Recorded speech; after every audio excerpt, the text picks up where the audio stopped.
Hello. As you work to create your bigger, bolder impact, today I want to share some key whys and hows of celebrating your team. It is so important to blend great accountability with celebration, praise, and recognition. Great teams have both. As leaders, so often we get task focused, and then so does our team. And without intending to, we're moving through the work, giving the work, and then moving on to the next work, the next task. And so we can forget to take those mini moments to celebrate.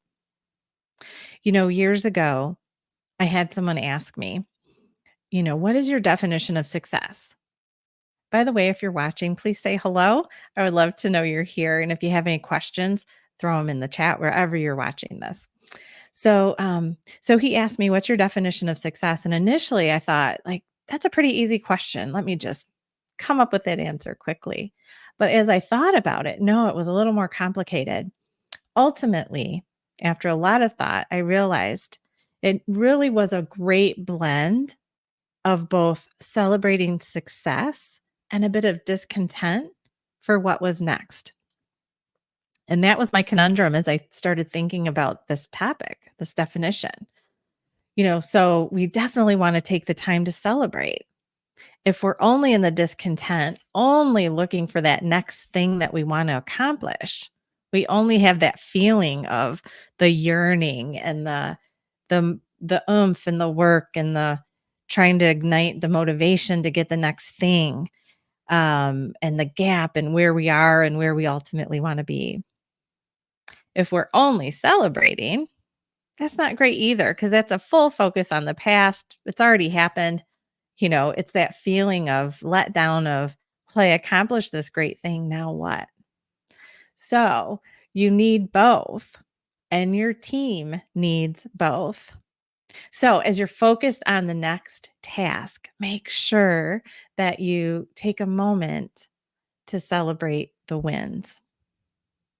So, like I said, a healthy team needs both, and it's unintentional, but with the busyness, so often my clients are just forgetting to take those mini moments. And I hear from their employees, the only time they talk to me is when there is a problem or when they need something, and that's not what you want. So be intentional about giving that praise. And as you integrate celebration, make sure that it is abundant and also that it goes through all the layers of the organization. I've also seen with clients that sometimes there's lots of recognition and opportunities for bonuses, even, et cetera, for people front and center with clients, front and center for big events or projects. But what about the people working behind the scenes? So a couple different things happen if you forget to spread the recognition across all layers. One, you might end up with, and I've seen this, teams who are reluctant to help one another because they think, no, I need to focus on my own agenda because we want the kudos, we want the recognition. That's not good. You need people to help one another.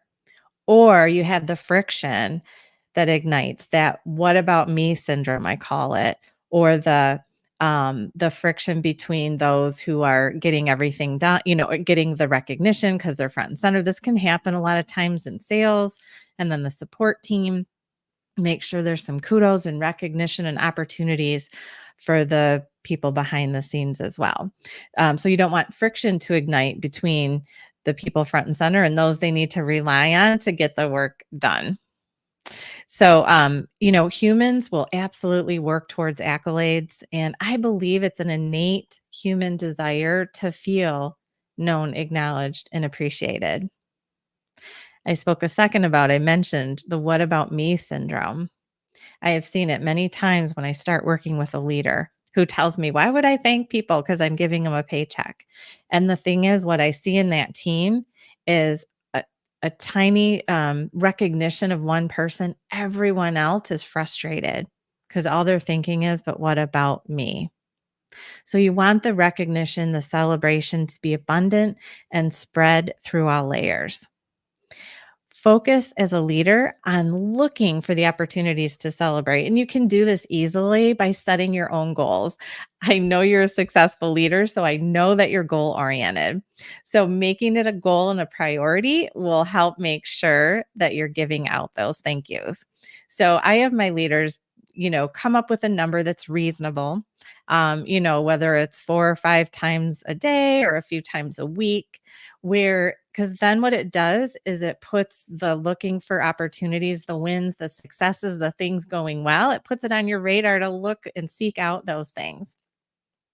This is great for your own mood as well, because if your only focus is on the challenges that are coming at you, that can feel frustrating. But so by purposefully shifting your focus and saying, I am intentionally looking for the opportunities to show authentic appreciation to members of my team, you will feel uplifted and you will find plenty of opportunities and reasons to celebrate individuals and teams. Um, so make sure to do that. Remember, our brains can only focus on a few things at once.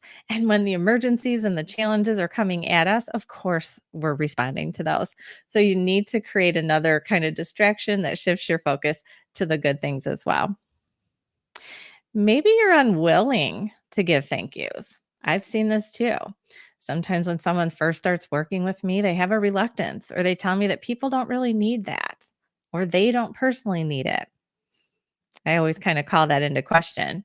But, if this is you, if somehow you have a internal barrier, a mindset that stops you from thanking people, work on it, please.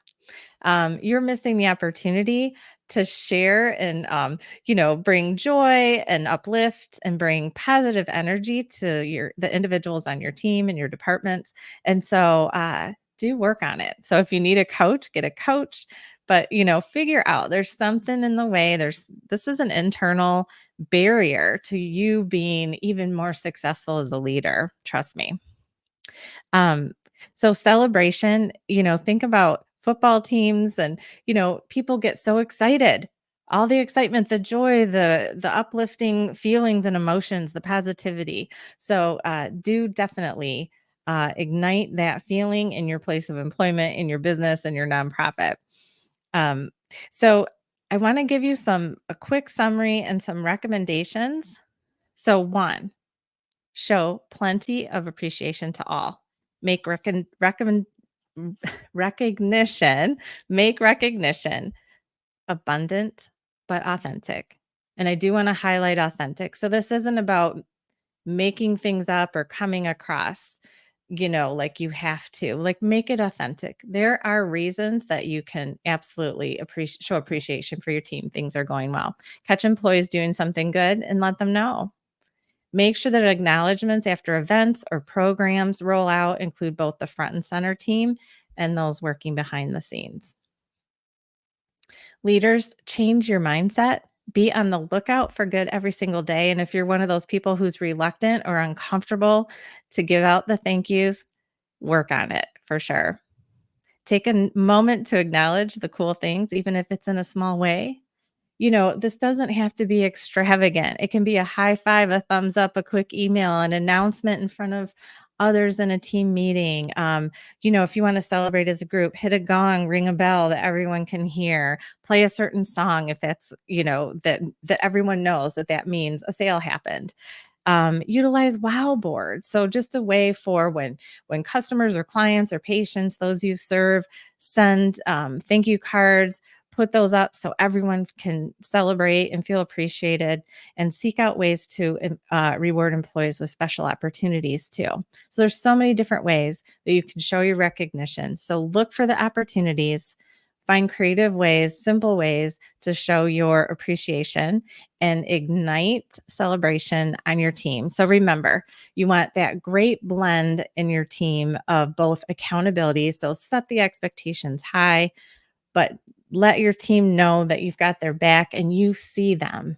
Acknowledge and appreciate the good work that they're doing with you and for for those you serve.